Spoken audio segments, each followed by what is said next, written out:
And welcome back to another episode of TWiP Weddings. My name is Bruce Clark, and today I'm flying solo. No Brian, no Robert, but on this week's episode, I am really happy to be joined by photographer Kelly Ewell. Did I pronounce it right, Kelly? Did I butcher your last Ewell. name? Very close. Ewell. Ewell. Kelly Ewell. And Kelly is a wedding photographer based in Virginia, correct? Yes. I got that right. Excellent. And Kelly is working on a new resource for photographers called the Second Shooter Society. And so we've brought you on this week to talk about your exciting new resource and sort of get your thoughts on finding and hiring great second shooters and what the Second Shooter Society is going to be all about and all that good stuff. But before we get into the show, we want to remind you how you can participate in the show. We've got several ways to interact with us. First, you can visit the website at thisweekinphoto.com/weddings. There you will find the show notes for each episode, which contain links to everything we mention on the show. You can also leave your comments and feedback for us in the comment section.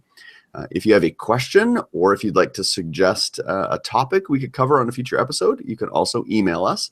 Our email address is twipwed@thisweekinphoto.com. Or if you prefer using social media, just add the hashtag twipwed to your post and we'll keep an eye out for your posts there. We're also on Instagram. You can follow us over there. We're at TWiPwed. And we also have a Facebook group. Lots of activity happening in there. People asking questions and sharing their work. So feel free to join our Facebook group. You'll find that just at facebook.com/groups/TWiPwed.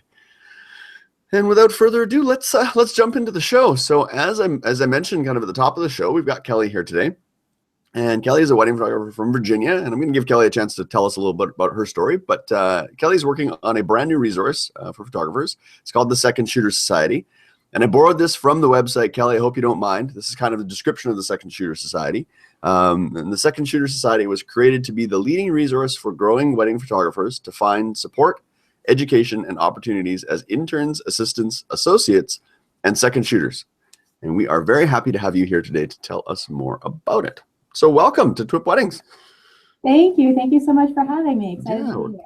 Excited to have you on the show. So you and I had a brief chat a few weeks ago when we were kind of looking to bring you on the show. And I think I first learned of you and of the Second Shooter Society, I think from Jamie Delane had posted it on her Facebook group. So tell us a little bit about yourself. Tell us about you're a wedding photographer. You're based in Virginia. Tell us how long have you been a wedding photographer?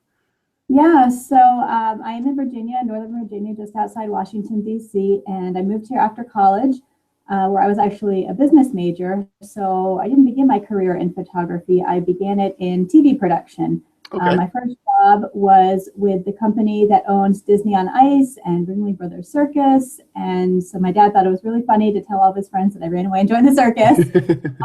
But it was a corporate job, and I was doing anything and everything related to their videos and broadcasts and commercials and all of that. So it was really interesting. I really enjoyed it. Did that for a while. I grew up in New Jersey, so I got an opportunity after a few years to move back to New Jersey to go work for NFL Films. Couldn't pass that one up, so I went up there. At the time, my husband and I had really just started dating, so we were doing the whole long distance thing. And after the Super Bowl, I didn't want to be unemployed until training camp started up, so I moved back to DC for him, and luckily it worked out. Yeah, good. At that time that I was trying to figure out what my next job is, and I had this realization that for so many years I've been working with everybody else's photos and videos, and I'm a creative person, and why can't I do this myself? So I started studying photography, and as part of my credits, I interned with a wedding photographer and just loved everything about it. So I interned for her for a season. The next season, I was her second shooter, and then decided I just had to, if I was going to do it, I had to take the leap. So this is my 8th year, 2016, will be my 8th year shooting weddings, and I still love it as much as the beginning. Fantastic. Yeah, I had a chance to check out your work and some beautiful work that you do. So let's go back then. I want to go back to how you kind of got that start. You mentioned that you started out interning with another wedding photographer. So how did that work? Because we had talked about this back on a previous episode. We had a whole episode where we talked more specifically about finding second shooters, I guess, was kind of our focus. But I'm curious and want to learn more kind of about the associate and the intern internships. So how did you get started as an intern? Yeah, so I think I had a little bit of an advantage, just maybe not advantage, but I'll say I was a little different than other photographers in that I wasn't just reaching out saying, hey, I want to be an intern. Hey, I want to be a photographer. I was in school for it, so it was something I needed to get credit for. So I kind of had this backing or support of the school saying, yes, this is a legitimate thing, and we do require that she does work for you, and so there's a little bit more structure to it. And I kind of treated it like a job. I had been working in the corporate world before that, so I had a resume and I put a portfolio together, and I also did my research. I didn't just kind of mass blanket the people in the area. I was pretty specific about who I wanted to reach out to, because I wanted it to be somebody whose style I admired and kind of wanted to emulate in some way or learn about. For practical reasons, I wanted it to be somebody who was nearby and not super far away. Sure. So I had a kind of a list of criteria that I put together for myself. And then had kind of my top 5 to reach out to. And it was really my first person who was the top of my list that I reached out to, kind of sent her my information, explained what I was looking for and how I thought it might work. And we met up for coffee. And then, that was kind of the start of it there. Kind of went from there. That's great. Yeah, I think that's awesome because, I think all of us have probably received an email or phone call, most likely an email these days, from a new photographer who's just kind of getting started. And you can tell that they're pretty much just carpet bombing every single photographer, in their general area, wanting to shoot, but they're not really saying what they bring to the table or what they can offer. We work here with the Northern Alberta Institute of Technology, NATE, and they're a technical school, and they have a photography program. And so we often will bring on some of the NATE students as interns or associates, because again, they're doing it for their work experience. And we're really happy to work with the NATE students. We know they're coming from a really good program, and again, there's some structure to it in terms of what they have to do. But then we also get a lot of inquiries just from random photographers that, again, you can tell are kind of they're just throwing it out there, carpet bombing everybody, and they haven't really done their research. They're just not really doing it with any kind of intent. And we're much less likely to want to offer them any kind of an opportunity over, say, somebody like that's coming from the program. So that's interesting approach. So what would your advice, obviously do your research. What would be some other advice for newer photographers that are kind of coming up in the market? Maybe they're not going to school, maybe they're not going to college or school for photography. What would your advice be if they're looking for internships? Because I'd imagine it would be fairly hard these days, because a lot of the photography studios typically are just independent. We call them solopreneurs. How would you approach a photographer in this day and age if you weren't going to photography school and have that kind of backing behind you? Yeah, and I think that's probably what the majority of photographers out there are, either self-taught or just still learning along the way without the school. And there is a lot of competition out there. So, I mean, it's generic to say, but you have to find what sets yourself apart. And nobody can really answer that for you. But, you at the same time, you can, be humble. Don't feel entitled that you're due or deserving of this internship. It's a very humble approach, I think, that you need to take, because you're still learning in a lot of ways, and hopefully you're there to be serving and helpful to your lead photographer. So I think that's a big piece of it, or at least part of the attitude that you need to have. Doesn't help to, or it doesn't hurt to compliment the photographer that you're reaching out to, or tell them why them. Make your outreach to them personal and specific to them. How can you help them specifically? What specifically about them appealed to you? And if you're the one reaching out for this internship, in theory, you have reason to do it, and you're looking to get something out of it. So, propose how it would work, what you would offer them, what they might give back to you in return. Make sure it's at least balanced. You don't want to be taking more than you're giving. And you may think, well, I'm new, what can I give? But, there's a lot you can, everybody has to start somewhere, whether it's carrying bags or, retrieving a lens or switching out film if you're, a film shooter. So there's just coming in kind of with that servant and helpful attitude can get you a long way. Be good at communication, good at follow-up, and making sure you're on the same page without being overbearing is probably helpful too. Yeah, absolutely. I think those are that's all great advice, because you do get a lot. I've had photographers who maybe they're brand new to the industry. They've been maybe shooting less than 6 months, and they want to do some sort of an internship, or they want to come and learn from you. And I've had them ask the first question, like, what do you pay your interns?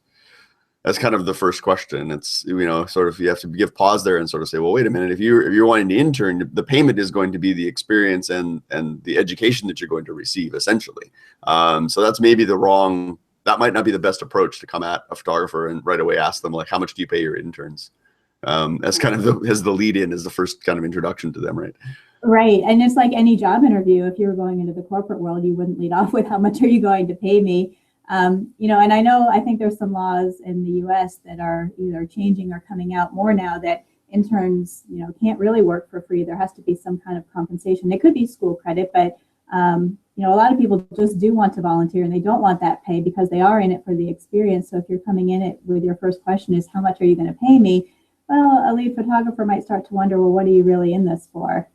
Yeah. Yeah, it can be challenging for sure. So let's talk a little bit then about your experience. So you started out as an intern, and how long did you say you interned for? A year? It was most of the wedding season. I don't know that it was quite a full wedding season, but it was at least half a year. Yeah. Probably a little more. What did you learn the most in that first wedding season that you worked as an intern? Were you shooting, or were you mostly assisting? And I was shooting. I was never billed as the second shooter when I was the intern. I was there, you know, as the assistant. The clients, you know, the couple who was getting married knew I was going to be there, but they weren't expecting me to be a second shooter. They knew I was there kind of learning and assisting. So that took a little bit of pressure off of me. But I still remember my first wedding going out. I was so nervous. I wanted to do well. I didn't want to disappoint, even though I didn't have that expectation of having to produce anything. But, you know, the chaos of a wedding day is really, you know, it is organized chaos. And so I learned what goes right, what goes wrong, you know, what to expect, how to anticipate moments, how to deal with family who might be unhappy with something, or, you know, there's always family dynamics. So you learn how to navigate those. And just, you know, the flow of a wedding day and what kinds of shots I should be getting, what a bride might or might not expect. It's kind of a, you know, trial by fire of everything weddings as an intern. And I felt by the time I went off and did my own weddings, I felt so much more prepared because I had that experience and I wasn't just jumping in, just, you know, ready to go right from the start. Yeah. Do you see a lot of photographers, newer photographers these days, kind of jumping into the fire with little to no wedding experience and also becoming kind of the main primary shooter? They get the fancy camera for Christmas and they think that shooting a wedding is a quick way to, you know, make a quick buck, and they jump into their first wedding, never having even been to a wedding in some cases, and then, you know, never having. So they're trying to deal with all the technical and the photography aspects of it, but all the intangibles on a wedding day. Do you see that a lot, or do you think photographers have figured it out and are going the path of trying to intern and second shoot before they jump into the fire with both feet? I don't know if it's a lot, but there's definitely a contingent of photographers out there that do that, or people that see, oh, this must be easy money. You only work one day a week and you get to hang out at a wedding and have fun. And I think you quickly realize that that's certainly not the case. But I think people are just, you know, if you have that passion and you want to be a wedding photographer, that's what you want. You want to make it happen. So any opportunity that comes up, you want to jump at it and take it, I think is probably most people's instinct. Hopefully you're educating your client that you are new and that you know, to set their expectations and that everybody is knowing how things are, you know, what the outcome could be. And in my personal opinion, in cases like that, it's probably going to be somebody who has a lower budget. They don't maybe value photography as much, so they're willing to take a chance on a newer photographer who might cost them less in the end, and then take that risk of not knowing what kind of photography they're going to get in the end out of a newer photographer. I think most people do want a second shoot because they see that as a way to gain that knowledge and to gain that experience in a little bit less pressured environment. Yeah, for sure. Because there's so much competition for that too. Absolutely. Yeah. So you interned for that first year, and then in that second year, you kind of evolved more into second shooting. Were you doing your own weddings as well, or were you primarily just second shooting? No, I was just second shooting for her. I wasn't doing any weddings of my own. I think because I didn't feel ready. I never like to be one to be put on the spot or to feel unprepared or out of place in any kind of situation. So I think I felt that I just wanted to make sure I had a solid, because weddings, you're always not that you're always unprepared, but you're always being thrown things that you didn't expect. And so I wanted to make sure that I had that background, that I knew what my resources within me were going to be able to handle anything that came up. So I was second shooting that entire year for her, and I think almost to a fault, looking back now, I think I was almost too loyal because she was the only person I second shot for. And I did a lot of shooting for her, but I can remember thinking at the time, like, oh, if I go second shoot for somebody else, like, is she going to be mad? Is she going to be upset that I'm like, am I betraying her in some way? Right, yeah. I think it was really because I didn't know that, people who second shoot, they unless you have an exclusive agreement, which I think is probably a little rare, people second shoot for different people all the time. And it's a way to learn a lot more because everybody's got their own style too. So I felt very, I wasn't looking to go out and second shoot for other people too. And I certainly learned a lot from what I had, and I don't regret that at all. But I think looking back now, that might have been something I would have done different, is look for other second shooting opportunities too. Yeah. Do you think you would have benefited from looking to second shoot with somebody that had a very different style at all? Or do you think it's just somebody with a similar style, but just to see how they approach it? I probably would have gone for somebody with a similar style, but just looking to see if they approached it differently. And if I had done that and found that everybody whose style I liked was doing a similar thing, maybe I would have tried going with somebody different just to see something different and see how that worked for me or not. But it did, as a second shooter and as the intern especially, it gave me the freedom to experiment with different lenses. I learned manual as an intern, so that was definitely a learning curve there. Different light modifiers, different ways to light a reception I played around with. So I had that freedom to make mistakes and learn new things as I was learning too, and not doing it on a client's, on a couple's dime per se. Right. Yeah. It's a little more, you can't take some of those risks and some of that experimentation sometimes when you're the main primary shooter, right? Because you have to get the quote unquote safe shots, I guess. So sometimes you have a little less latitude. If you have time in the day, then there's time to experiment, but you have to focus on getting the main, those primary shots first, right? So I still second shoot to this day. I've been shooting for 8 or 9 years, and I still second shoot a lot. So when I don't have our own weddings, there's about 3 or 4 photographers that I second shoot with regularly. And I really enjoy it because it does take a little bit of that pressure off. I still want to do a great job for them and work really hard, but it does take a little of that pressure off. And it gives you a little of that freedom, I guess, to experiment. And then if you find something that works, then you can bring that into your repertoire and into your toolkit. Yeah, because there's nothing like learning at a wedding. People go to style shoots and they make very pretty, detailed table shots, and they can work on their posing a bit with the, brides and groom models that are there, but you can't really replicate a really dark reception in a big room with lots of people and, a bouquet toss or a cake cutting. All those things are hard to get out of a style shoot that you might go to. So having that flexibility as you're learning as an intern or as an assistant is invaluable. Yeah, there's all these little things. Like even just this last weekend, we had a wedding and we had an intern with us, and she didn't know how to pin on a boutonniere. And I said, well, you're going to have to learn, because I said that's something you're going to probably end up doing a lot. Particularly. Absolutely. I actually, a year or so ago, I did a blog post all about the 5 unexpected skills I had learned as a photographer that had nothing to do with photography. Pinning on a boutonniere was absolutely one of them. How to put in a veil. I haven't mastered a bow tie yet, so maybe that'll be a goal for this year. There's YouTube videos for that, though, because I know we've seen that several times when we're photographing the guys getting ready, and they're all again a mad scramble and got their phones out trying to figure out how to tie a tie or tie a bow tie. Yeah. That's great. I want to put a link to that blog post, so you have to send me a link to that, and I'll put it in the show notes so people can read that. Sure. Yeah, that's great. Yeah, no, all the intangible things that, like I say, you can't really teach them in school. they don't teach them in photography school. I don't, at least not that I'm aware of. I don't think that's part of the curriculum.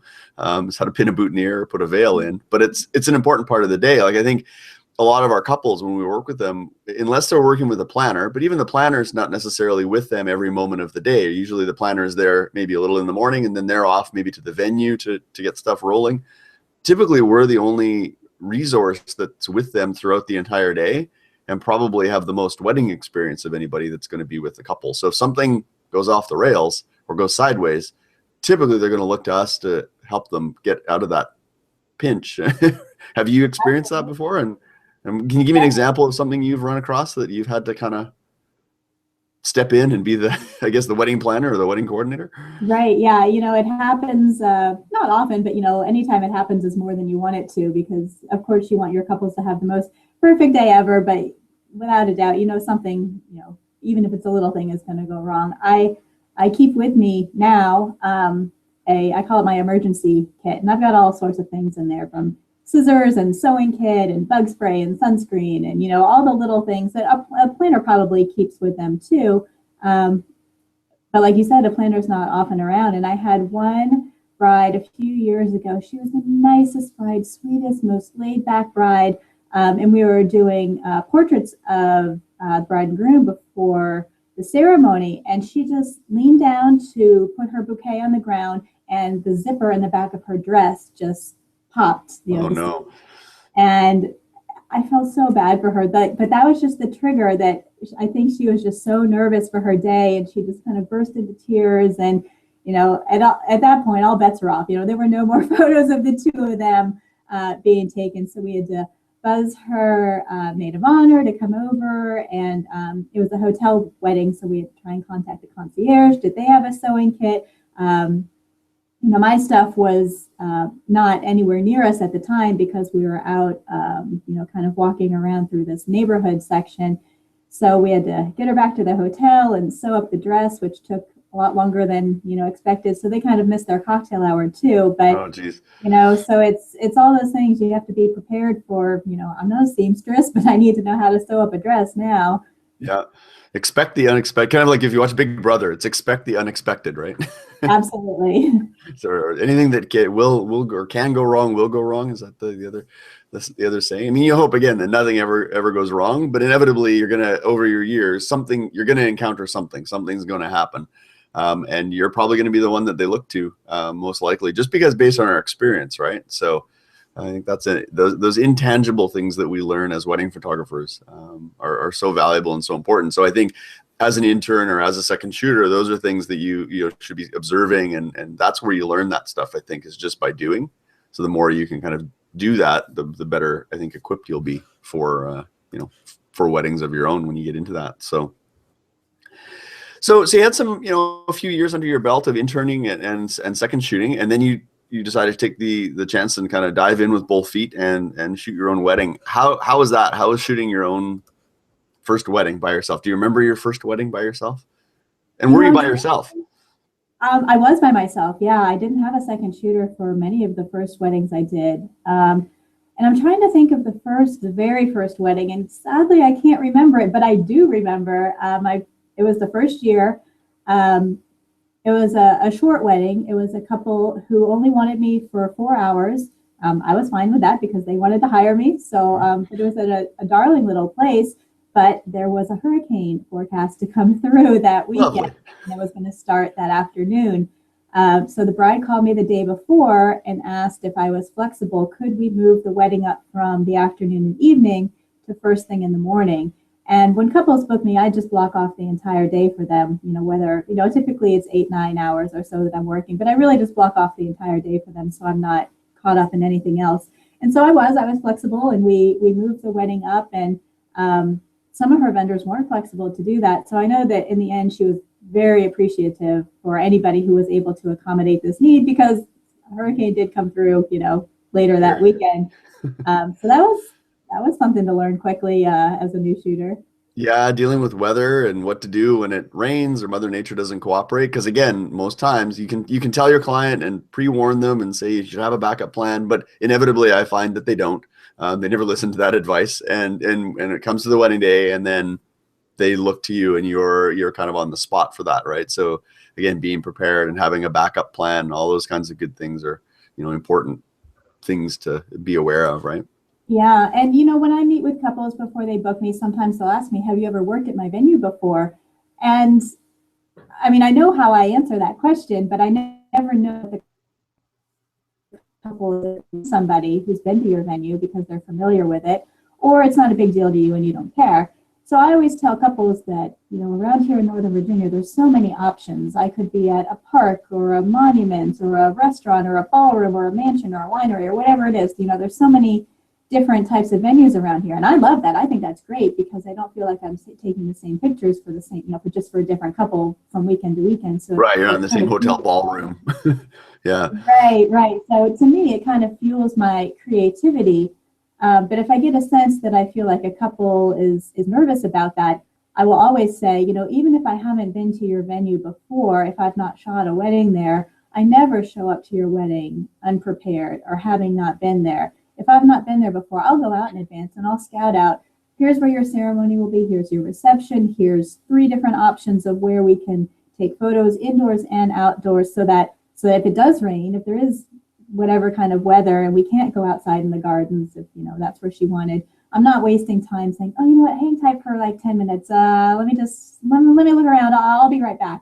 Because then I'm wasting their time. That's not what they hired me for. So I feel, and it's partly for my peace of mind too, because I know I have a plan and I'll know how to prepare for that in advance, given whatever maybe coming to me that day.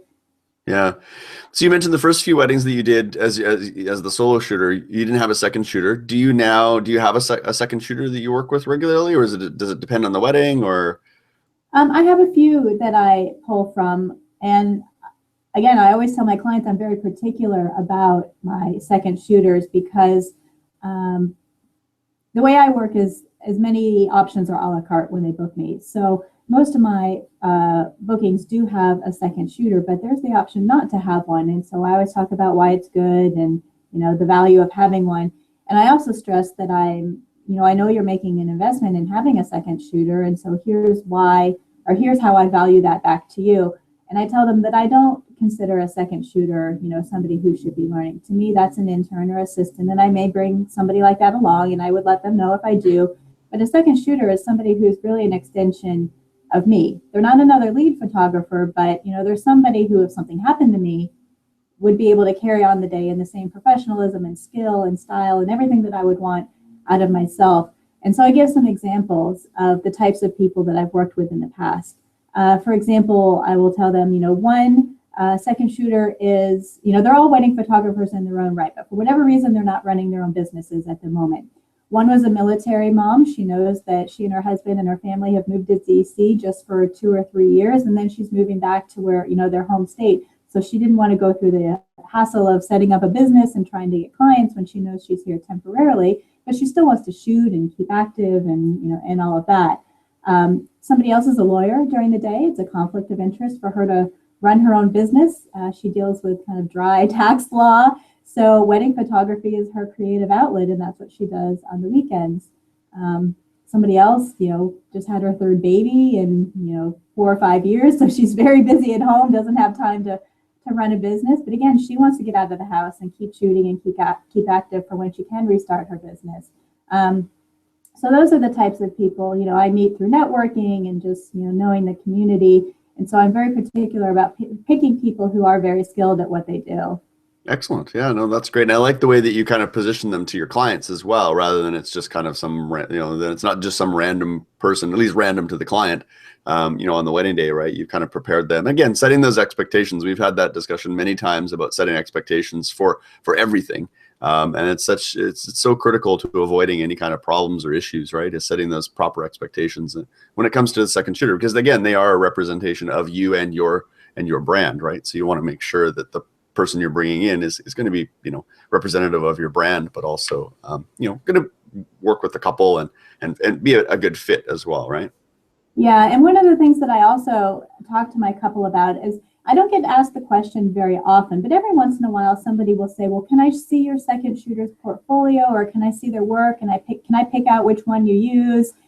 And I'll say, well, I do edit every photo theirs and mine, so that they work as a collection, because I don't really want you to know, unless you know who was standing where, I don't really want you to be able to tell what's their photo and what's mine, because I want them to work as a collection together.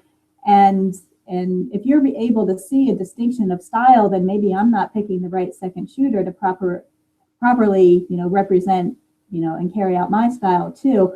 And there'll be albums that I can flip through and point through and say, okay, well, this was a second shooter shot and this was mine. And but I don't like to separate theirs out, because ultimately they're hiring me and my photography, as the company that they hire for their wedding. Yeah, right. And I think it's important, to point out this, you want it to be a cohesive body of work, right? You don't want it to be very different, right? If their stuff looks wildly different from your stuff, it's just not going to look good. It's not going to look cohesive.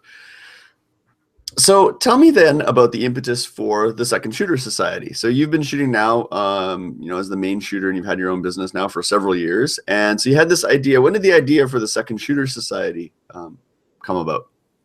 Yeah, so it's really just been kind of years of observing and knowing the ins and outs of the industry, and kind of what I encounter, what others encounter, that, the second shooter can be so underappreciated sometimes, right?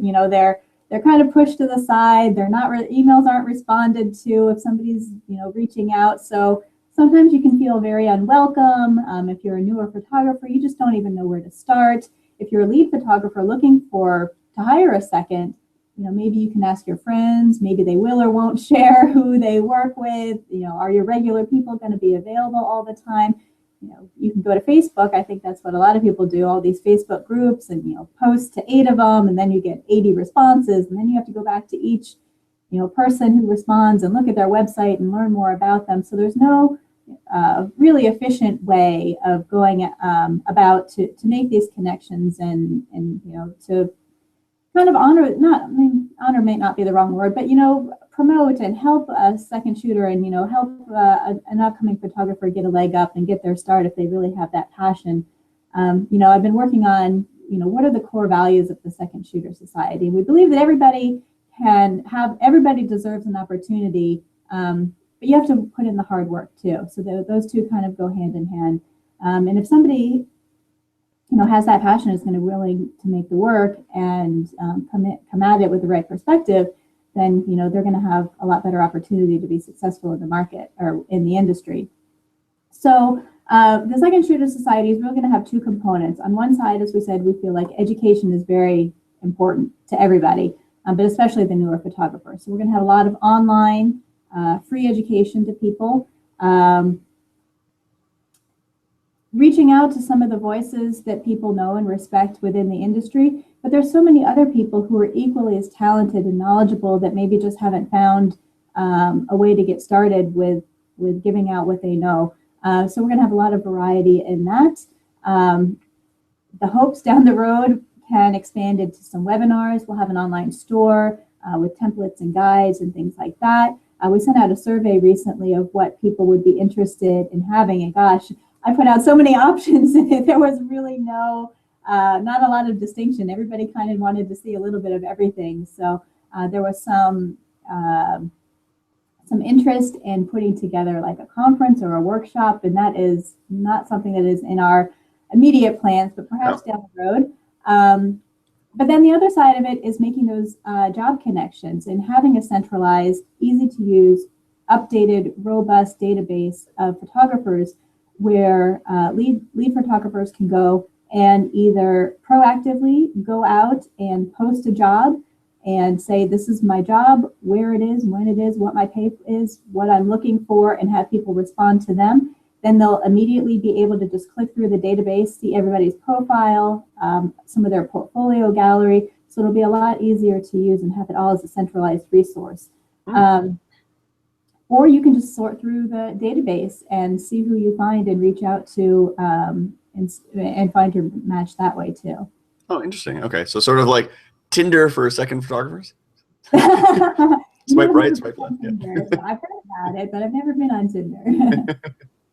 So would there be a place like for like kind of a rating or a feedback system? Because I know that's a lot of systems that, have the ability to kind of rate somebody. So whether they, give some feedback, because I know that's sometimes something that's missing. You might want to hire somebody, but if you don't know a lot about them, yeah, you can look at their work, but sometimes even from that, it's very difficult to tell like what's their personality like. I mean, obviously you want to do your due diligence and probably meet with them and interview them and go through that process. But do you have any plans on the site to have any type of like a rating system or a feedback system? Or that was one of the things I did when I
Hello? hello. I'm not sure where I dropped off or what That's happened okay. there. We lost you for a second. So we lost you on Zencaster. So if you want to pop back into Zencaster again, I just paused it and then we can pick up. And the editor will edit that out. So I think we were just talking about if you're going to do any kind of a rating system. So we'll pick it up from there. Okay. Let's see, am I back in Zencaster now? Yes. Okay, we're good to go. All right. Resume.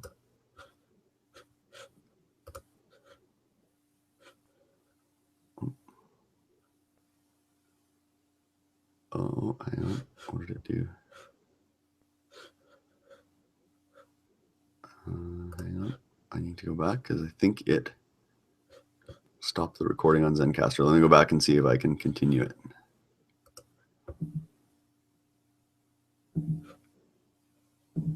Do it as 2 files. I'm going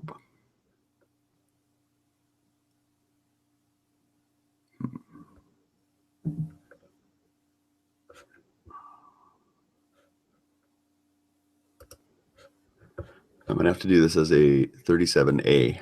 I'm going to create a new one. Oh, no, it'll still do it under the same. Let's just see.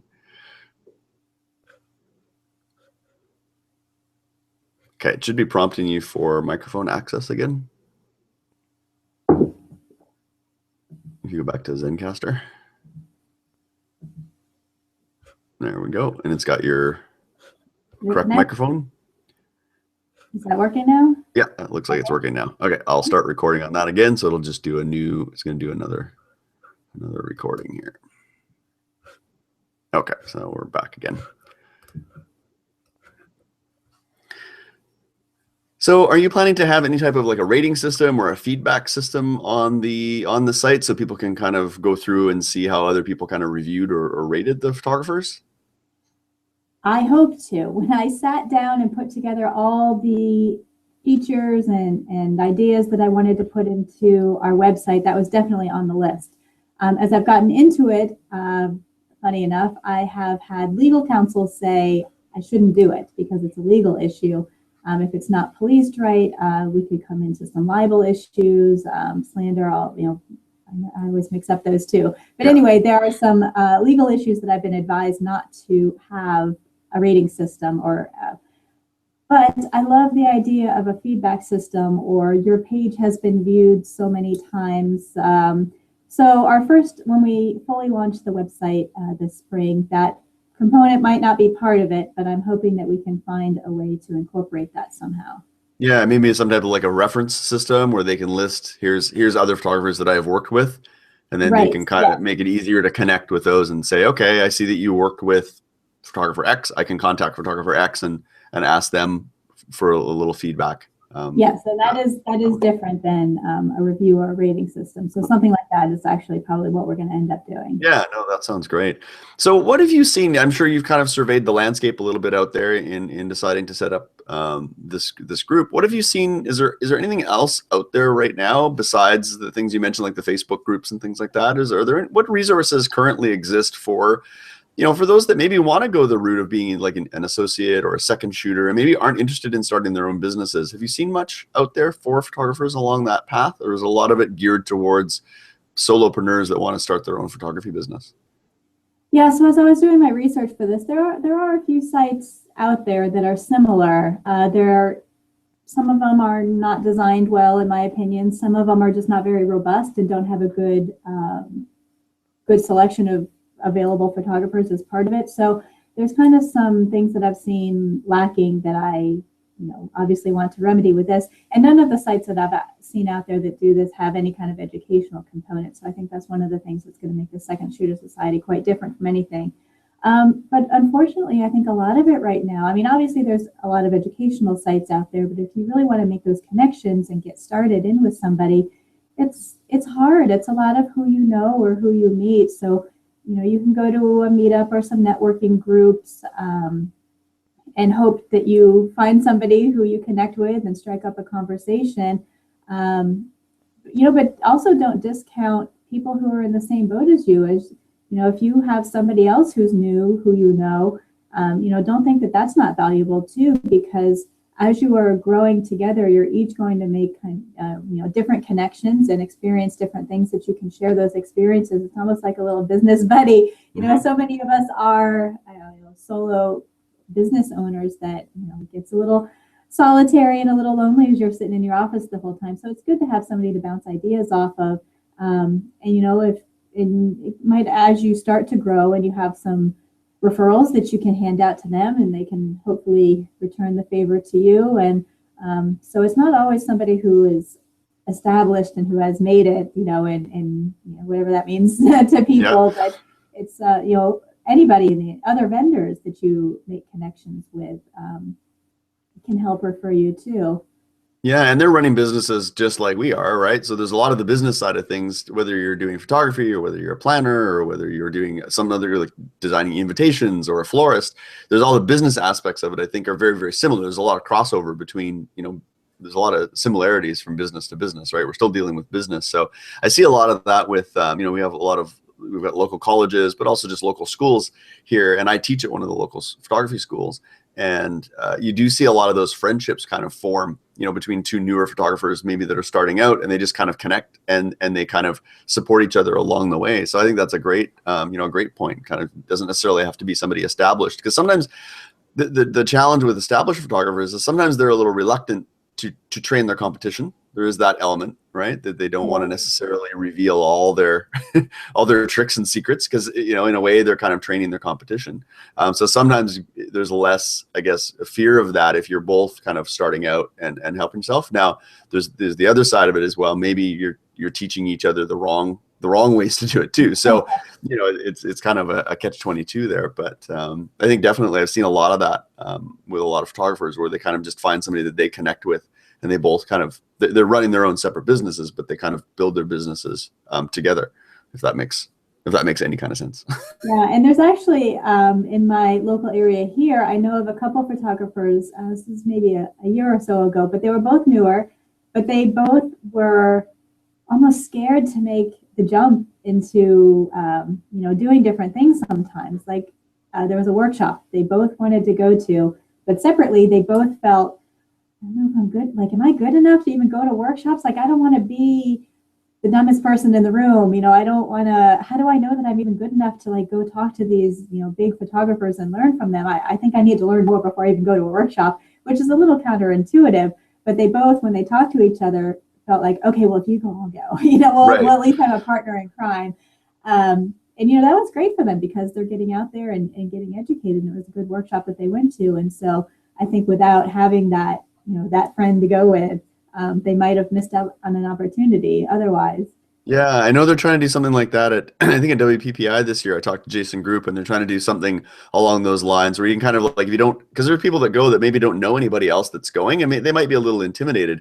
So they have kind of like a find a buddy type program where you can find somebody who's maybe new, it's their first time going to WPPI, and then kind of pair up with somebody who's gone a few times, or just, looking for a little guidance, or just that support system. Because it can be, photography is a very solo endeavor. It can be kind of a lonely existence. Sometimes we spend a lot of time in front of a computer, kind of isolated from the public and society. So it's kind of nice to have that support network and that support system out there. So kind of learn from. So we had this conversation when we talked back on, I think it was episode 16, we had a talk about second shooters and how do you go about finding great second shooters.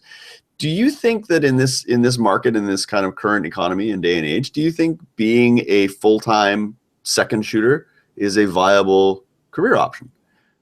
Like we talked about that as possibly a business model where you actually became just a full-time second shooter. I would love to see it. I don't think it's very common, at least around here. But I think, gosh, there's so many reasons I could see why people would want to do it.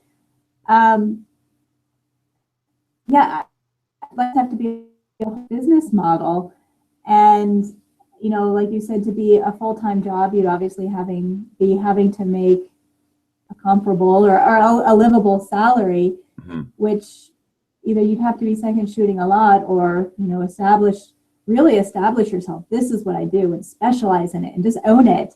But I think that you might also have to get in with people who value a strong second shooter and really incorporate that into their prices so that they can pay what would have to be a livable wage for that too.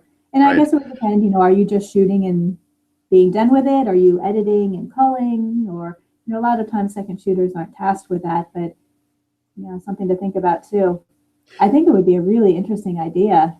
Yeah, we kicked it around and talked about it, and I know Brian was quite intrigued by the idea, and he thought that it might be something to consider. Is there there may be an opportunity, because there are some photographers who they're fantastic photographers. They love to shoot, they love the creative side of it, but they absolutely abhor the business side of it. They just do not. They don't want to do it, but they have to do it because it's the only way that they can make a go of it.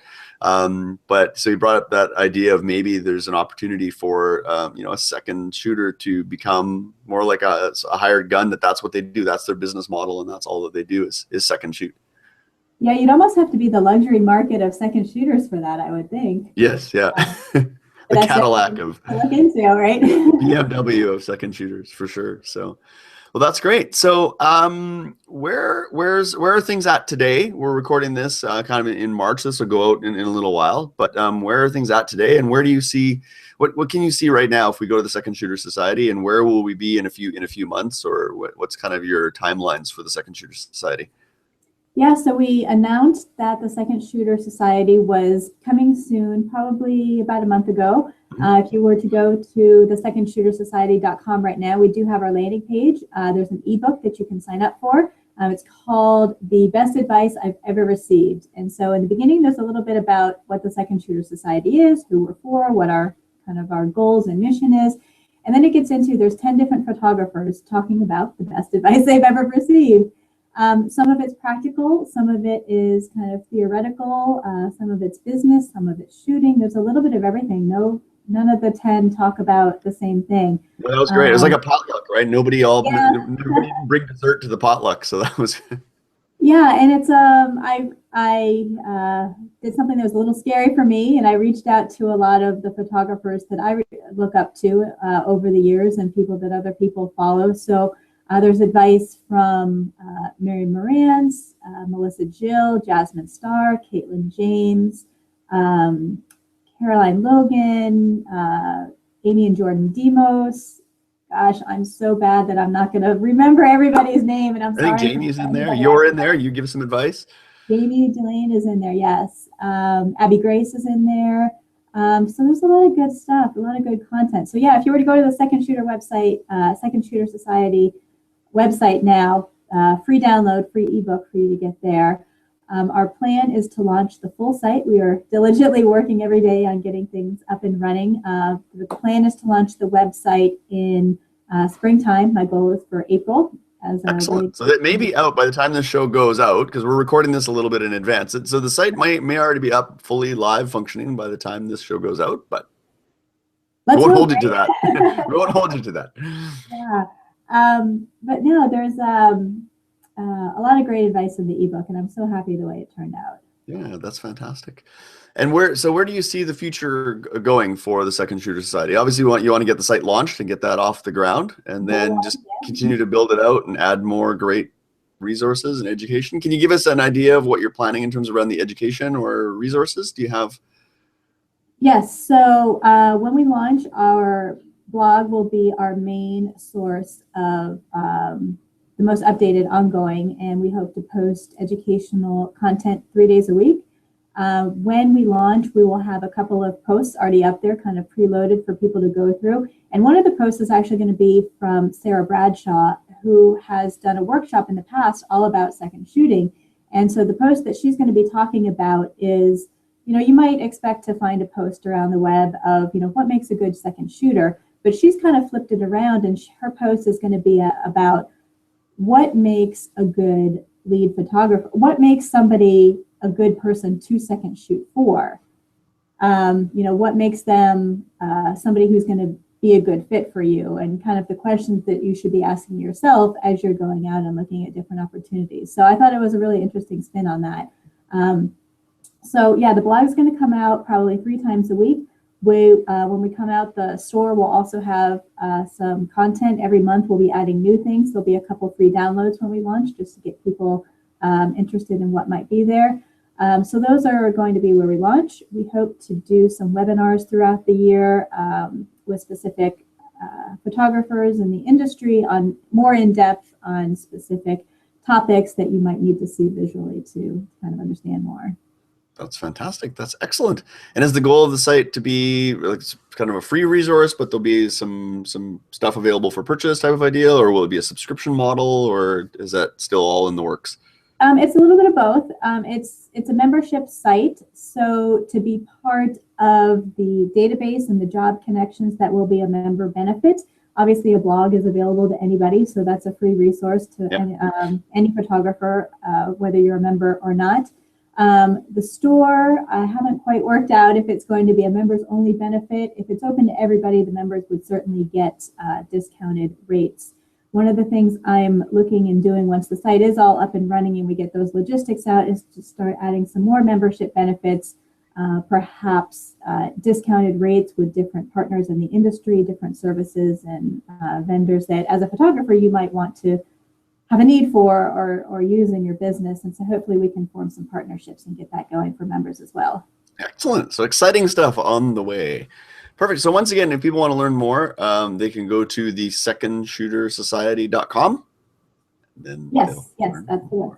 There. That's fantastic. Well, that's great. I'm excited to see how this resource grows out and develop, because like you said, there isn't a lot out there for second shooters. So it's nice to see somebody finally putting together and focusing on kind of that second shooters, and even like I'm sure you'll be talking about associate photographers, because we haven't talked about that topic yet, but I think that's another thing it's gaining a bit more popularity. You're starting to see more studios branch out and do the associate photographer thing. So I think that'll be some great content. So we look forward to seeing what you guys produce, and hopefully we can have you back on a future episode to talk about, get an update and see where things are at and talk about some of those topics. Fantastic. That would be fantastic. Yeah. And so far, just like you said, a lot of the feedback that we've gotten so far is people see it as such a great resource that's it's addressing an issue that has been, or an area that's been unaddressed. So people are seemingly really excited for what's to come, and I sure hope that's the case. And now we have the pressure to deliver it in just a few weeks. Yeah, that's good. Excellent. That's good.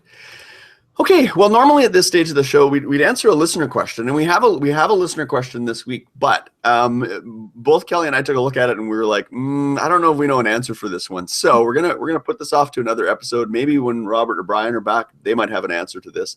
But in the meantime, we want to hear from you and answer any questions that you may have. So if you have a question for us, just head on over to thisweekinphoto.com. You can leave a question for us on the blog post. Or you can also send us an email. Just email us at twipwed@thisweekinphoto.com. You can also send out a tweet if you prefer doing it that way. Just use the hashtag TWiPwed. Or a lot of people now are asking questions in our Facebook group. So lots of ways to ask a question on the show, and we'll try and answer it on a future episode. But we are going to do our Picks of the Week segment this week.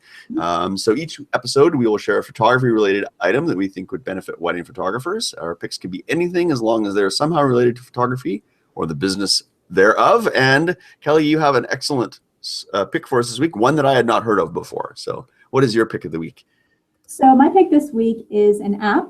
It's called Mile IQ, and it's a way to track business versus personal mileage that as you're out and about driving around. It is a free app. You get up to 40, I believe, free drives each month. If you, I think people drive a lot more than that. So if you need to upgrade, I think it's just $5 a month. And it's a really easy, kind of swipe to the left, swipe to the right for business versus personal. You could leave it at that. You can categorize or kind of label what your drives for on the business side. Was it a client meeting? Was it a shoot? Was it networking? So there's a lot of different ways to categorize those. And it's a really easy, simple thing, and it's on your phone. We always have our phone with us, right? So in the GPS in the phone kind of tracks where you're going and calculates it that way. Awesome. So it'll give you a report at the end of the month, and you can say, okay, I drove X number of, kilometers up here in Canada, miles for you in the States, for business, and so many miles for personal. So when you're doing your taxes and things, you can figure out what usage of your vehicle and all that good stuff. Absolutely. Yep. Awesome. I figured this time of year, at least in the States, when we're getting ready to do taxes and thinking about business expenses, kind of a good one to think about. That's excellent. Yeah. Is that Android, Apple? I imagine they have it for all the different devices. I have Apple and it works for me. So I'd imagine that they have it for different platforms. Perfect. Well, I'll take a look and see if there's a comparable version for Android and Apple. Just to, we want to make sure everybody's treated equally. So we'll put links to that in the show notes as well. Well, my pick this week, I may pick one up. I'm going to WPPI next week, and I'm going to take a look at it. I've seen them. It's just the U.S. dollar right now is killing us, but I may see if they have any show specials. My pick is the Holdfast Sightseer camera bag, and I don't know if you've seen the Holdfast straps, the camera straps. Yes. So they have a nice bag that attaches to their camera strap system, and they call it their Sightseer camera bag, and it's kind of a modular lens system. So the bag itself has room for a few lenses, but then you can add pieces onto the outside of it, and then it all attaches and hooks onto the Holdfast straps. So it's a beautiful bag. I've seen it once in person, and so I'm going to check them out again at WPI, and I may come home with one of those as a little gift for myself, but we'll see. But that's my pick. Yes, exactly. A little souvenir. Well, very good. Well, I guess that brings us to the end of another episode of TWiP Weddings. Once again, I want to thank our sponsors for their support, and we want to remind our audience to send in your questions for the show and share your thoughts by commenting on the blog post for this episode. So, Kelly, what have you got going on, and where can people go if they want to learn more about you and see your great photography, but also learn more about the Second Shooter Society? I am definitely keeping up my own photography. I run it under my name, kellyewellphotography.com. Instagram is at Kelly Ewell. Twitter, I've never really gotten into. I have a site, but I wouldn't recommend you go there. There's not a lot of activity on there, yeah. Yeah. And of course, the Second Shooter Society is thesecondshootersociety.com. And same for the Instagram is at the Second Shooter Society. Fantastic. Again, we will link to all those things in the show notes. And if you were looking for me, you can find me over at my website, which is momentsindigital.com. Or if you're looking for me on the social networks, you'll find me, most of them, at Bruce Clark with an E at the end of Clark. Twitter, Facebook, Instagram, Google Plus. Although I don't know, I haven't really been spending much time on Google Plus. So I'm like Kelly's Twitter. Don't go to my Google. There's not much going on there. these days. And again, if you're looking for our show, be sure to visit our website at thisweekinphoto.com. There you'll find this show and all the other great shows on the TWiP network. And thanks again for listening to TWiP Weddings, raising the bar one wedding at a time.